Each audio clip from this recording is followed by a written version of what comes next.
नमस्कार। आज की ये खबर कुछ ऐसी है जो पाकिस्तान को बौखलाने पर मजबूर कर देगी।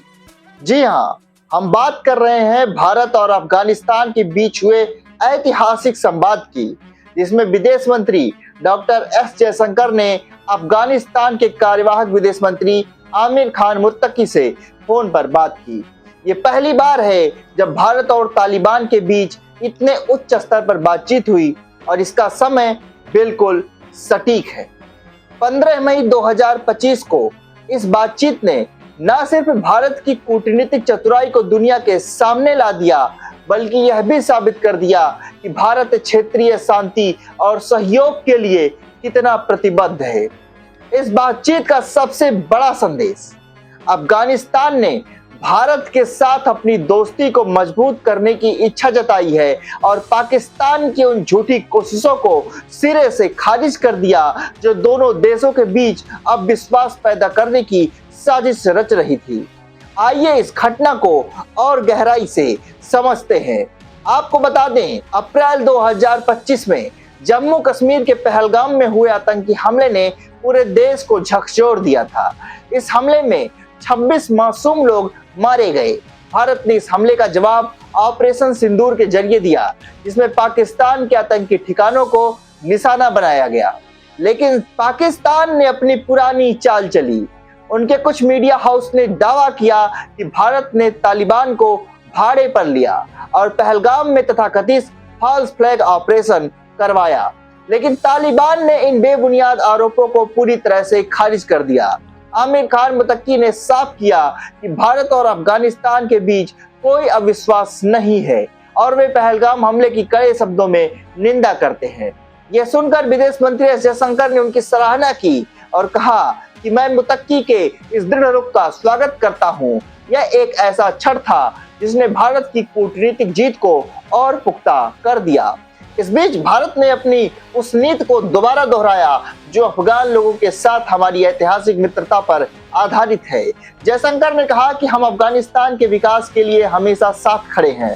भारत ने पिछले 2 दशकों में अफगानिस्तान में $3 बिलियन से ज्यादा का निवेश किया है।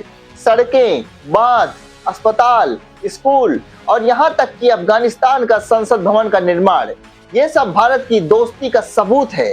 आपको बता दें, इस बातचीत में दोनों देशों ने व्यापार, चाबहार बंदरगाह के विकास व अफगान व्यापारियों व मरीजों के लिए वीजा प्रक्रिया को आसान बनाने पर भी चर्चा हुई।